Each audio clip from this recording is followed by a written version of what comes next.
الحمدللہ رب العالمین والصلاة والسلام علی اشرف الانبیاء والمرسلین. السلام علیکم ورحمۃ اللہ وبرکاتہ. ایک شہر کے اندر ایک مولانا صاحب تھے، ایک مسجد کے امام تھے. انہوں نے اچانک سے امامت چھوڑی، خطابت چھوڑی اور انہوں نے عیسائیت کو قبول کر لیا اور وہ عیسائی ہو گئے. اور اس شہر کے جتنے ائمہ مساجدین تھے، علماء کرام تھے، ان میں ایک تشویش کی لہر دوڑ گئی کہ آخر یہ کیا معاملہ بنا، اس کو کیا ضرورت پیش آئی کہ اس نے دین اسلام چھوڑا. اتنا جو اہم ترین منصب اس کے پاس تھا، اس نے اس کو چھوڑا ہے اور اس نے عیسائیت کو قبول کر لیا. یہ عیسائی ہو گیا، قرآن کا حافظ تھا اور اسلام کو جانتا تھا، تو اس نے اسلام کو کیوں چھوڑا؟ جتنے مقامی علماء کرام تھے وہ بڑے پریشان ہوئے. انہوں نے کہا کہ کسی طریقے سے اس سے رابطہ کیا جائے اور اس سے وجہ جانی جائے. جب اس سے رابطہ کرنے کی کوشش کی گئی تو اس نے کہا مجھے اس بات کی یقین دہانی کرائی جائے کہ مجھے کچھ کہا نہیں جائے گا، مجھے کوئی نقصان نہیں پہنچایا جائے گا، اس شرط پہ میں آپ کے ساتھ بیٹھنے کے لیے تیار ہوں. اور یہ جو یقین دہانی ہے یہ مجھے تحریری طور پہ کروائی جائے تاکہ مجھے جو نا اندیشہ نہ ہو، کسی بھی قسم کے نقصان کا کوئی ڈر مجھے نہ ہو. انہوں نے باقاعدہ طور پہ لکھ کر کے دیا کہ ہم آپ کو کوئی نقصان نہیں پہنچائیں گے، ہم آپ سے صرف وجہ جاننا چاہتے ہیں، آپ ہمیں تھوڑا سا وقت دے دیں. ایک وقت طے پا گیا. اس وقت میں وہ علماء کرام بھی آ گئے. اس شخص کو بلایا گیا جس نے عیسائیت کو قبول کیا تھا. تو اس سے پوچھا گیا کہ یار اللہ کے بندے، تو مسجد کا امام تھا، جمعہ پڑھاتا تھا، جنازے پڑھاتا تھا، بچوں کے کانوں میں اذان پڑھتا تھا، بچے جو ہے نا وہ آپ کے پاس قرآن مجید کی تعلیم حاصل کر رہے تھے، دین کے سارے کام آپ کر رہے تھے. آپ کو کیا وجہ بنی کہ آپ نے یہ سب کچھ چھوڑا اور آپ نے عیسائیت کو قبول کر لیا؟ اس نے کہا دیکھیے، ایک دن میں صبح فجر کے وقت جاگا اور میرا وضو نہیں تھا، تو میرے وقت میں اتنی گنجائش نہیں تھی کہ اگر میں وضو کرتا تو جماعت میں تاخیر ہو جانی تھی، اور تاخیر ہونے کے باعث نمازیوں نے باتیں کرنی تھی. تو میں نے اس کے سبب وضو نہیں کیا اور میں نے بغیر وضو کے فجر کی نماز پڑھا دی. اس نے کہا میں جب نماز پڑھا رہا تھا تو میرے دل میں یہ خیال آ رہا تھا کہ اللہ کا عذاب ابھی مجھ پہ نازل ہو جائے گا، اللہ کا عذاب ابھی مجھ پہ نازل ہو جائے گا.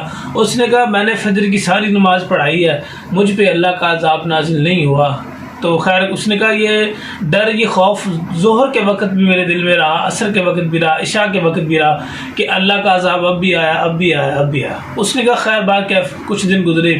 ایک دن میں صبح کے وقت جب اٹھا تو میں حالت جنابت میں تھا، مجھ پہ غسل جو ہے نا وہ واجب تھا، لیکن اب وقت کے دامن میں اتنی گنجائش نہیں تھی کہ میں غسل کرتا اور اس کے بعد نماز پڑھتا. اگر میں غسل کرتا تو نماز میں تاخیر ہو جاتی. میں نے کیا کیا، میں نے بغیر غسل کیے ہی جو ہے نا وہ نماز پڑھا دی. اس نے کہا میں نے جب نماز پڑھائی اس دن میں نے کہا جی اس دن تو میں بچ گیا تھا اللہ کے عذاب سے، لیکن آج جو ہے نا یہ اللہ کا عذاب ہر صورت مجھ پہ آ کے رہے گا.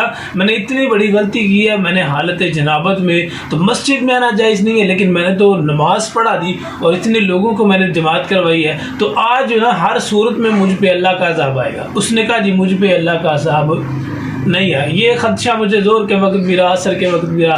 اس نے کہا پھر آہستہ آہستہ نا وہ میری ایک روٹین بن گئی. میں کبھی فجر کا وقت اٹھتا، میرا وضو نہ ہوتا، میں نماز پڑھا دیتا. کبھی میں فجر کا وقت اٹھتا تو میں پاک نہ ہوتا تو میں ناپاکی کی حالت میں نماز پڑھا دیتا، بچوں کو تعلیم دیتا. تو یہ میری ایک عادت بن گئی تھی، اور اس عادت کی وجہ سے اب صبح کے وقت اٹھنے میں مجھے دشواری ہوتی تھی کہ صبح مجھ سے اٹھا نہیں جاتا تھا اور میں نے نماز پڑھانی ہوتی تھی، اور اس کے لیے مجھے کبھی پاکی حاصل کرنی ہوتی تھی، کبھی وضو کرنا ہوتا تھا، تو مجھ سے صبح اٹھا نہیں جاتا تھا. اس نے کہا اس کے سبب میں نے دین اسلام کو چھوڑا اور میں عیسائی ہوگا کہ کم از کم مجھے جو صبح اٹھنے کی جو مجھ پہ پابندی ہے، جو قید ہے، اس سے میں آزاد ہو جاؤں گا. تو اس لیے میں نے دین اسلام کو چھوڑا اور میں عیسائی ہو گیا، لیکن اللہ کا مجھ پہ عذاب نہیں آیا. تو انہوں نے وہ جو سارا ایک وفد تھا، انہوں نے ایک جواب دیا، اس نے کہا دیکھو اس سے بڑھ کر اللہ کا عذاب تم پر کیا ہوگا کہ اللہ تعالیٰ نے تمہیں اپنے گھر سے نکال دیا، پھر اللہ تعالیٰ نے صرف تمہیں اپنے گھر سے نہیں نکالا، وہ جو ان الدین عند اللہ الاسلام ہے، اللہ تعالیٰ نے اس اسلام سے بھی تمہیں باہر نکال دیا، تمہیں اللہ تعالیٰ نے مرتد کر دیا اور تم سے اللہ تعالیٰ نے دین اسلام کی جتنی برکتیں ہیں وہ ساری کی ساری لے لی، اس سے بڑھ کے اللہ کا عذاب اور کیا ہوگا۔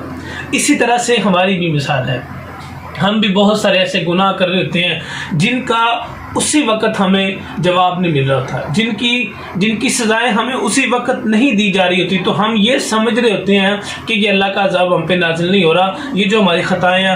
کچھ عرصہ گزرنے کے بعد جب ہمیں کوئی ایسی سزا دی جاتی ہے کہ جس کی وجہ سے ہم اللہ سے بھی دور ہوتے ہیں، اللہ کے دین سے بھی دور ہوتے ہیں، تو ہم کہتے ہیں یہ ہماری آزمائش، اصل میں وہ ہمارے وہ اعمال ہوتے ہیں جن کی شامت ہم پہ کچھ عرصہ گزرنے کے بعد آتی ہے۔ تو میرے دوستوں، میرے ساتھیوں، میرے بھائیوں، میرے بزرگوں، ہمیں چاہیے ہم اللہ تعالیٰ سے ہر وقت ڈرتے رہیں۔ ہم سے اگر کوئی نعمت چھین لی جاتی ہے، خصوصاً اسلام کے نام پہ جو ہمیں نعمتیں میسر ہیں، ان میں سے اگر کوئی نعمت ہم سے چھین لی جاتی ہے تو ہمیں یہ سوچنا چاہیے کہ اس کا سبب کیا ہے، کس کے سبب یہ نعمت جو ہے ہم سے چھین لی گئی ہے اور اللہ تعالیٰ ہم سے ناراض ہو گیا ہے۔ ہمیں دین کی اس لذت سے کس چیز نے دور کیا، ہمیں ان پہ غور کرنا چاہیے، ہمیں اس پہ فکر کرنا چاہیے۔